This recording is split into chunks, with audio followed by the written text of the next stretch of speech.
વિદ્યાર્થી મિત્રો, ધોરણ 7 દિલ્હી સલ્તનત એના ટૂંકા પ્રશ્નો. દિલ્હી સલ્તનતની સ્થાપના ક્યારે થઈ? કે 13મી સદીની શરૂઆતમાં દિલ્હી સલ્તનતની સ્થાપના થઈ. 2. કયા સમયને દિલ્હી સલ્તનત તરીકે ઓળખવામાં આવે છે? ઈસવીસન 1206 થી ઈસવીસન 1526 દરમિયાન ઉત્તર ભારતના વિશાળ વિસ્તાર ઉપર શાસન કરનાર શાસકોને સુલતાન અને શાસનકાળને દિલ્હી સલ્તનત તરીકે ઓળખવામાં આવે છે. 3. દિલ્હી સલ્તનતના શાસકો મૂળ ક્યાંના વતની હતા? દિલ્હી સલ્તનતના શાસકો મૂળભૂત રીતે તુર્ક અને અફઘાન મૂળના હતા. 4. દિલ્હીમાં સલ્તનત સમયના કેટલા વર્ષ અને કયા કયા વંશના રાજાઓએ શાસન કર્યું? દિલ્હીમાં સલ્તનત સમયના 300 વર્ષ દરમિયાન કુલ 5 વંશોએ શાસન કર્યું અને તેમાં ગુલામ વંશ, ખલજી વંશ, તુગલક વંશ, સૈયદ વંશ અને લોધી વંશ જેવા વંશોએ રાજ્ય કર્યું. 5. દિલ્હી સલ્તનતનો પાયો કોને અને ક્યારે નાખ્યો? ઈસવીસન 1192માં તરાઈના બીજા યુદ્ધમાં શાહબુદ્દીન ગોરીએ પૃથ્વીરાજ ચૌહાણની સામે નિર્ણાયક વિજય મેળવી દિલ્હીમાં સલ્તનતની સત્તાનો પાયો નાખ્યો. કુતબુદ્દીન ઐબકે કયા વંશની સ્થાપના કરી? કુતબુદ્દીન ઐબકે ગુલામ વંશની સ્થાપના કરી. 7. ચેહલગાન ચારગાનની સ્થાપના કોને કરી? ચેહલગાન ચારગાનની સ્થાપના ઇલ્તુત્મિશે કરી. 8. ગુલામ વંશનો ખરો સ્થાપક કોને ગણવામાં આવે છે? ગુલામ વંશનો ખરો સ્થાપક ઇલ્તુત્મિશને ગણવામાં આવે છે. 10. દિલ્હીની ગાદી આવનાર પ્રથમ મહિલા શાસક કોણ હતી? દિલ્હીની ગાદી આવનાર પ્રથમ મહિલા શાસક રજિયા બેગમ હતી. ખલજી વંશની શરૂઆત કયા શાસકથી થઈ? ખલજી વંશની શરૂઆત જલાલુદ્દીન ખલજીના શાસનથી થઈ. 12. સૈન્યની વિશિષ્ટ ઓળખ માટે કઈ પદ્ધતિની શરૂઆત કરી? સૈનિકની વિશિષ્ટ ઓળખ માટે દાગ અને ચહેરા પદ્ધતિની શરૂઆત કરી. 13. અલાઉદ્દીન ખિલજીએ કયા કયા વહીવટી સુધારા કર્યા? ભાવ નિયમન, બજાર નિયંત્રણ, સંગ્રહખોરી નિયમન જેવા વહીવટી સુધારા કર્યા. 14. તુઘલક સમયમાં કયો વિદેશી મુસાફર આવ્યો હતો? જવાબ: તુઘલક સમયમાં આફ્રિકન મુસાફર ઇબ્ન તુતા ભારતની મુલાકાતે આવ્યો હતો. 15.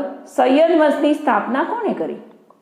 જવાબ: સૈયદ વંશની સ્થાપના ખિજર ખાને કરી હતી. 16.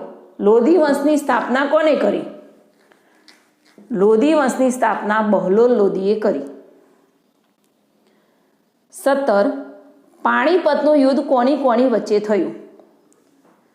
તો પાણીપતનું પ્રથમ યુદ્ધ ઇબ્રાહિમ લોધી અને બાબર વચ્ચે થયું. તેમાં બાબરની જીત થઈ અને ઇબ્રાહિમ લોધીની હાર થઈ. 18. દિલ્હી શાસનના કેન્દ્રમાં કોણ હતું? જવાબ: તો દિલ્હી શાસનના કેન્દ્રમાં સુલતાન હતો. 19. શાસન વ્યવસ્થા કેટલા અને કયા કયા વિભાગમાં વહેંચાયેલી હતી? જવાબ: તો કે સલ્તનત શાસન વ્યવસ્થા 3 વિભાગમાં વહેંચાયેલી હતી: કેન્દ્રીય, પ્રાંતિક અને સ્થાનિક. 20. મંત્રીમંડળમાં કેટલા વિભાગોનો સમાવેશ થતો હતો?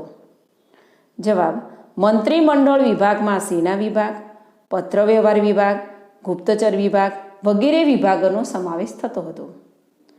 21. ઇકતાના વડાને શું કહેવામાં આવતું?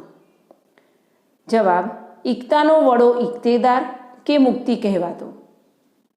22. પ્રાંત પછીના એકમોને કઈ રીતે વહેંચવામાં આવતા?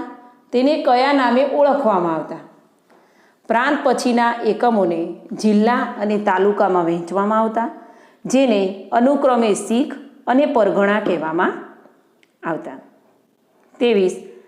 દિલ્હી સલ્તનતના ગાળા દરમિયાન સ્થાપત્યની દ્રષ્ટિએ કઈ નોંધપાત્ર કૃતિઓ તૈયાર થઈ?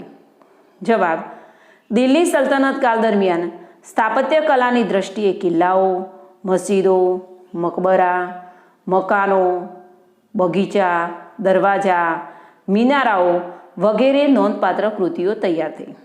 24. કુતબુદ્દીન ઐબકના સમયમાં દિલ્હીમાં કયા મસ્જિદનું નિર્માણ કરવામાં આવ્યું? જવાબ, કુતબુદ્દીન ઐબકના સમયમાં દિલ્હીમાં કુવત ઉલ ઇસ્લામ નામની મસ્જિદનું નિર્માણ કરવામાં આવ્યું. 25. કુતુબ મિનાર બાંધવાની શરૂઆત કોણે કરી? તેનું બાંધકામ કોણે પૂર્ણ કર્યું? કુતુબ મિનાર બાંધવાની શરૂઆત કુતબુદ્દીન ઐબકે કરી અને તેનું બાંધકામ ઇલ્તુત્મિશે પૂરું કર્યું. 26. કુતબુદ્દીન ઐબકે કઈ મસ્જિદ બંધાવી તે ક્યાં આવેલી છે?